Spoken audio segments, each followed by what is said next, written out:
उसके बाद जो एक हायर कॉन्शियसनेस के लोग आपको दिखेंगे फोर्थ लेवल पे, जो समझदार हैं, आर्टिस्ट लोग इसमें होते हैं, उनमें एक आप अलग सी शांति देखोगे। भले ही वो रोड का भिखारी है या बहुत बड़ा नंबर वन आर्टिस्ट, ये फेक आर्टिस्ट नहीं कि जो गालियां बक रहे हैं और ये और वो, हालांकि उनमें भी एक सौम्यता होती है क्योंकि आर्ट तो है ही उनके अंदर। बाकी वो कोई भगवान थोड़ी हो गए हैं, तो वो भी इंसान, ह्यूमन टेंडेंसीज हैं, दारू भी पियेंगे, गांजा भी पियेंगे, गाली भी बकेंगे, वो दे आर प्लेइंग आर्टिस्ट, उसमें कोई वो नहीं है। मैं किसी को डिमीन नहीं कर रहा हूँ, लेकिन कहने का मतलब ये जो लोअर लेवल के आपको ह्यूमंस मिलेंगे उनसे इनके कंपैरिजन में आपको क्लियर कट एक डिफरेंस दिखाई पड़ेगा कि एक पेंटर है, अगर कोई एक राइटर है, कोई एक सिंगर है, उसके चेहरे पे सौम्यता एक अलग दिखाई पड़ेगी।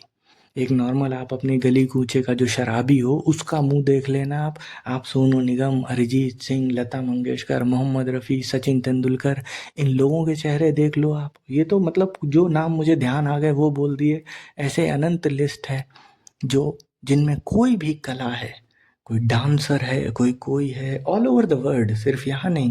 कोई पियानो बजाता है, कोई वायलिन बजाता है, उसके चेहरे पे एक अलग सी सौम्यता दिखाई पड़ेगी। जी हे पार्क एक बहुत बढ़िया आर्टिस्ट है, मुझे बहुत अच्छा लगता था किसी ज़माने में, मैंने बहुत सुना उसका वायलिन। तो एक से एक आर्टिस्ट हैं आप जिनकी आर्ट देखो, पेंटर्स एक से एक हुए पूरी दुनिया में। ये फोर्थ लेवल का पीक है। बहुत सारे ऐसे लोग हैं जो कि बोलते हैं, जो कि ओरेटर हैं, जो कि मोटिवेशनल स्पीकर हैं, ऐसे आप विवेक बिंद्रा टाइप वाले नहीं, लेकिन हाँ संदीप माहेश्वरी आप कह सकते हैं, मैं किसी का नाम नहीं लेना चाहता, लेकिन कह सकते हैं जो भी पीक पर, ये फोर्थ लेवल का पीक है। आप अभी एनलाइटेंड नहीं हो गए हो, आप उस पार नहीं निकल गए हो, लेकिन आप बहुत ज़्यादा समझदार, बहुत ज़्यादा सौम्य और एक विवेकपूर्ण व्यक्ति बन गए हो। अब स्केल का 5वां लेवल आता है, ये जो क्रॉसओवर है चौथे से 5वें पर, इस पॉइंट को हमने मोक्ष का नाम दिया, क्योंकि यहाँ से आप बॉडी से मुक्त हो जाएंगे। शरीर आप रख सकते हैं, लेकिन शरीर आप हैं ऐसा आपके मन में विचार मिट जाएगा। मन आप हैं ऐसा आपके मन में विचार मिट जाएगा। आप विचारों के बंधन से मुक्त हो जाएंगे। अब आप मुक्त हो गए, अब आप फ्री हो गए। अब आप जो भी रहस्य हैं, ये beginning of fifth till the end of fifth level, इसके दौरान, इसे स्पिरिचुअल अवेकनिंग भी बहुत लोगों ने नाम दिया, ये फोर्थ लेवल से ही शुरू हो जाती, और देखा जाए तो ये तो जीरो से ही चली आ रही है। एक तरीके से देखा जाए तो जिन लोगों ने इस दृष्टि से देखा, वो कहते हैं कृष्ण मूर्ति की तरह एनलाइटेंड। Enlightened about what? वो नहीं मानते कि कोई एक सर्टेन पॉइंट पे आपका एनलाइटनमेंट हुआ, लेकिन कुछ लोगों ने माना कि हाँ, जो ये शरीर छूट गया, जहाँ पे मतलब बॉडी है लेकिन जहाँ पे आपका कनेक्शन टूट गया शरीर और मन से, उसको आप मोक्ष का नाम दे सकते हो। कई लोगों ने ऐसा माना, उन्होंने अपना पॉइंट ऑफ व्यू दिया। गलत दोनों में कोई नहीं है, दोनों सही है। ठीक, आप लॉजिक समझो सिर्फ बात का। तो ये जो बिगिनिंग ऑफ फिफ्थ लेवल और the end of fifth level है, इसके बीच में आपकी अंडरस्टैंडिंग बढ़ती जाएगी, बढ़ती जाएगी, बढ़ती जाएगी। You will get to know each and everything from the big bang और even before the big bang और till the end. You will know everything. You will know God in and out. If you want, you can stay here till eternity. आप बार बार जन्म लेके आते रहेंगे, लोगों की मदद करते रहेंगे, साधु सन्यासी बन के या कुछ भी बन के, जो भी आपका मन करता है आप यहाँ पर बार बार आ सकते हैं, अनंत समय तक, अनंत जन्मों तक, आपकी इच्छा। जब भी क्रिएशन हो आप आ जाओ, इस क्रिएशन से उस क्रिएशन, उस क्रिएशन से उस क्रिएशन। ये फिफ्थ लेवल में आपको you will know God in and out, परमात्मा को आप जान जाएंगे।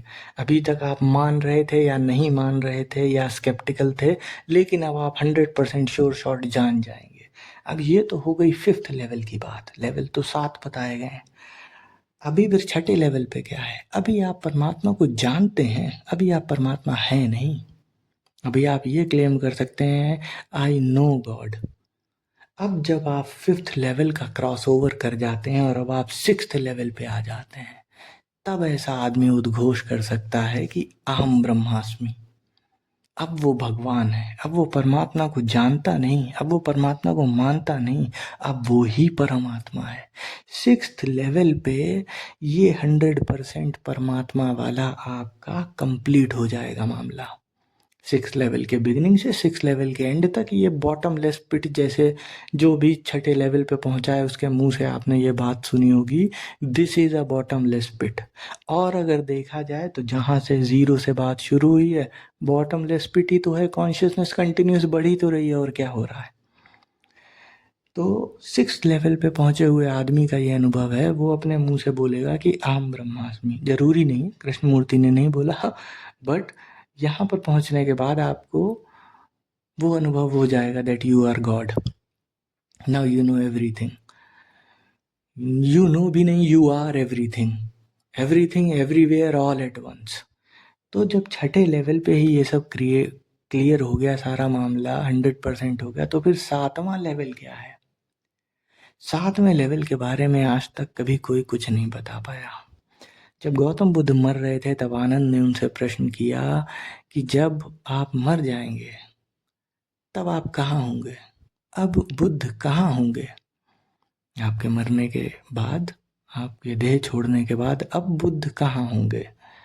तो बुद्ध ने जवाब दिया, अब बुद्ध नहीं होंगे।